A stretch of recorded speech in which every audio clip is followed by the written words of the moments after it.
So now I would like to introduce my coach for a lifetime, Mr. Simon Cataldo.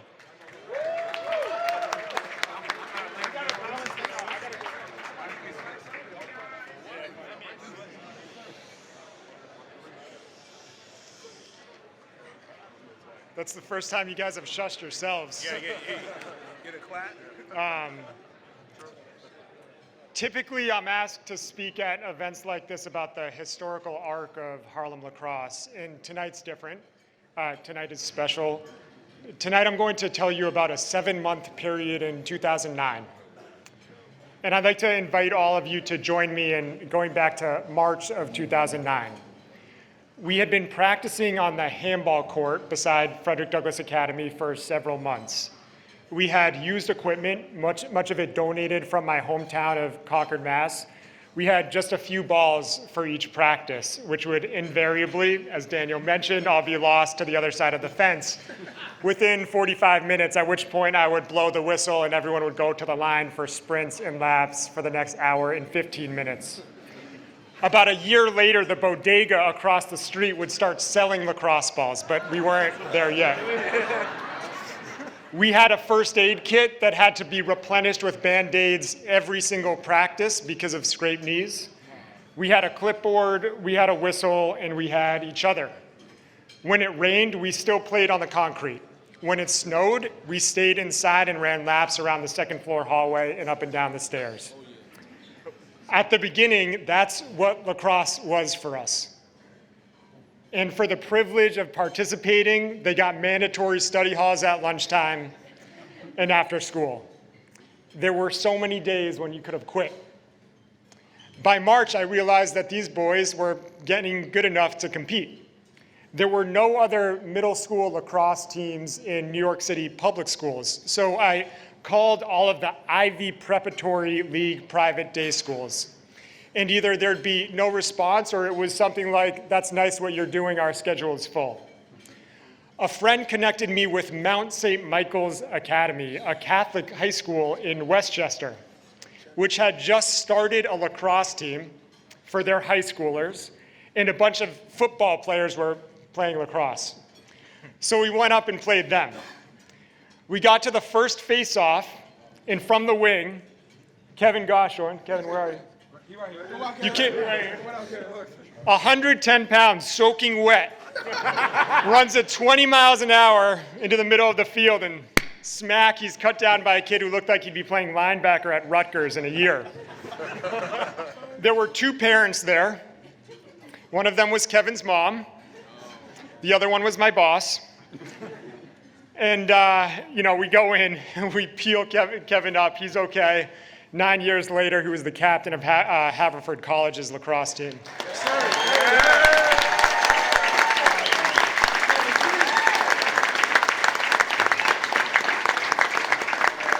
We lost that game 7-5. Saul scored all 5 of the goals.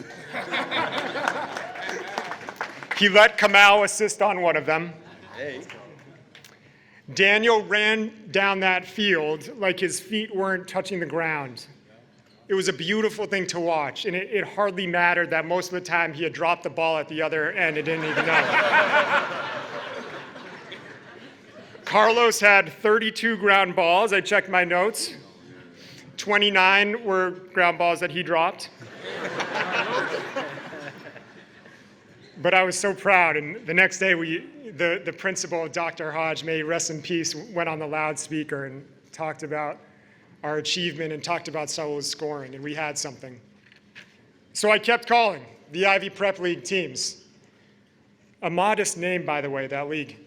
And finally, we found one, and our principal, Dr. Hodge, agreed to pay for Metro North tickets for us to get to the game. This was a big expenditure for our school. So we boarded the 3 train down to 125th Street.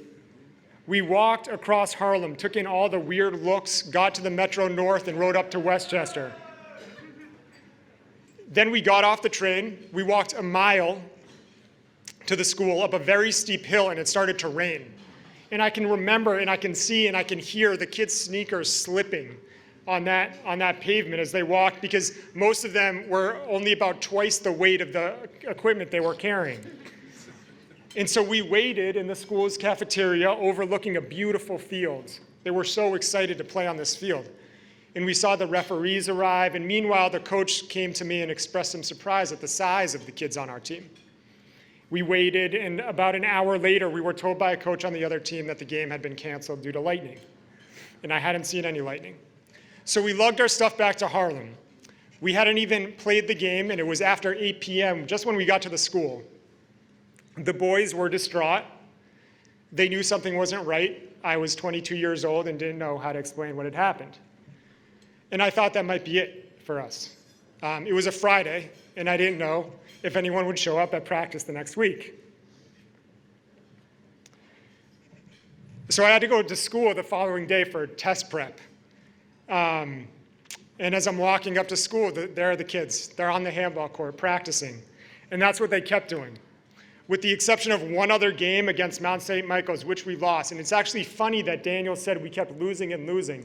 Daniel was an 8th grader that year, and I'm just so glad he said that, because the truth is, it was only 2 games.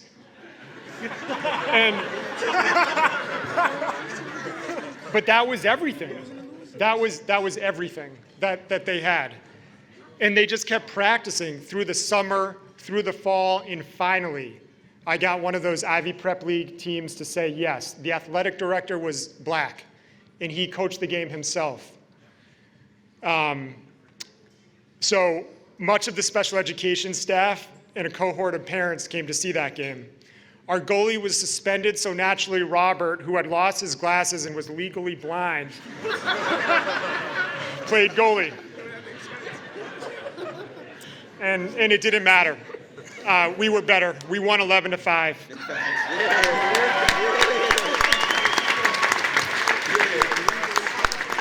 And suddenly everybody in the Ivy Prep League would play us, and we beat them too. So you might be asking yourself, why, for those 7 months, did they keep going? And I invite you to ask yourself whether you or your children would have continued playing a sport that offered a 22-year-old coach who was overwhelmed in his classroom and had no experience, an assistant coach who was only slightly better, shout out Paul DiCarlo,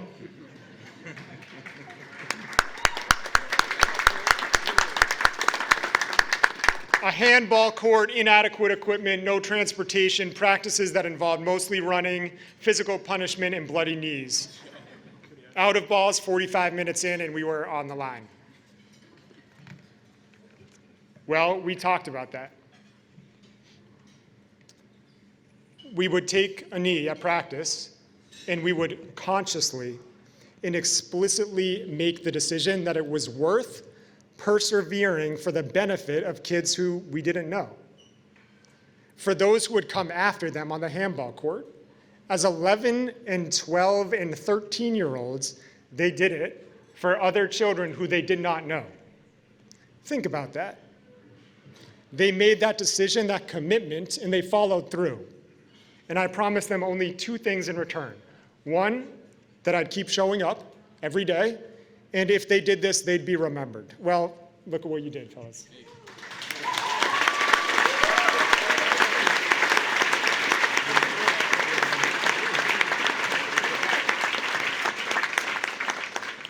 In the past 3 years, I've twice become the father of sons. When they're old enough to understand, I'll tell them what you did too. And it's my hope as a dad that they'll do as much good for the world as every single one of you has done.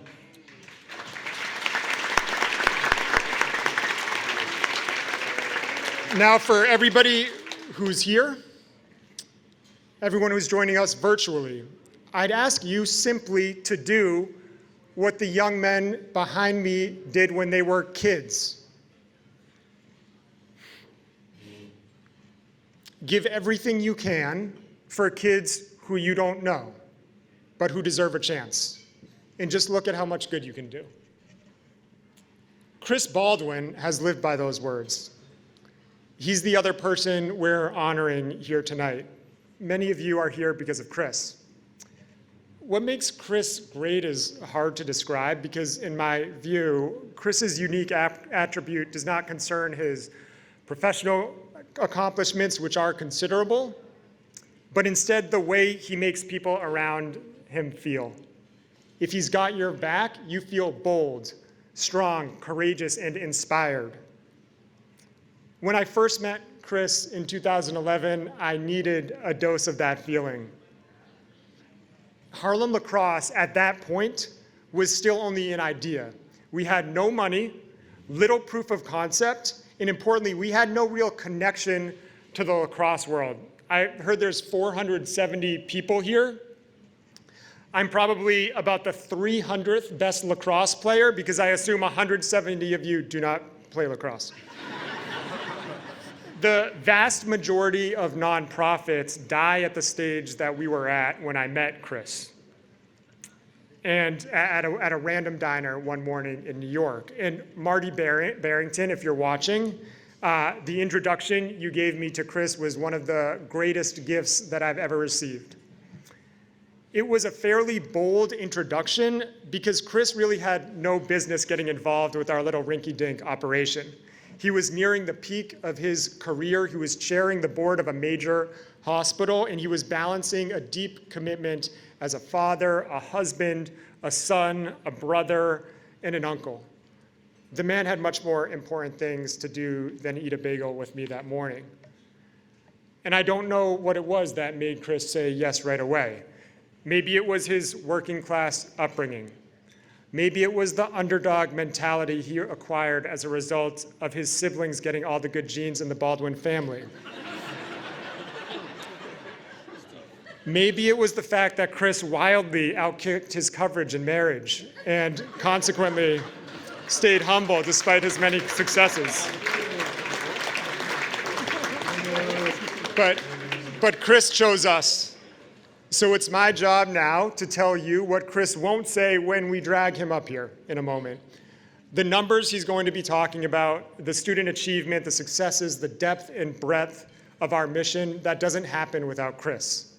He has ushered this organization through calculated risks, rapid growth, leadership evolution, austerity measures, and a pandemic. He has always made Harlem Lacrosse and the children it serves a priority. And like many of our board members, many of them, Chris has made Harlem Lacrosse a family affair. His daughters, Elena and Becky, have tutored our kids and helped with our marketing. His brothers have helped our kids get into college. The commitment has not always been easy. In one of our more challenging periods, Chris told me, and Chris, I hope you don't mind me sharing this, that a main reason you've decided to stick with Harlem Lacrosse in the long term is that your daughters think it's the coolest thing you do. Alina and Becky, you're the best. And Linda, thank you for making your family into what it's become. What an achievement. Chris has been a friend, a mentor, a colleague for over a decade, but today Chris Baldwin's more family to me than any other description, and it's a privilege to introduce you as an honoree of our 10th anniversary benefit. Thank you. Yes.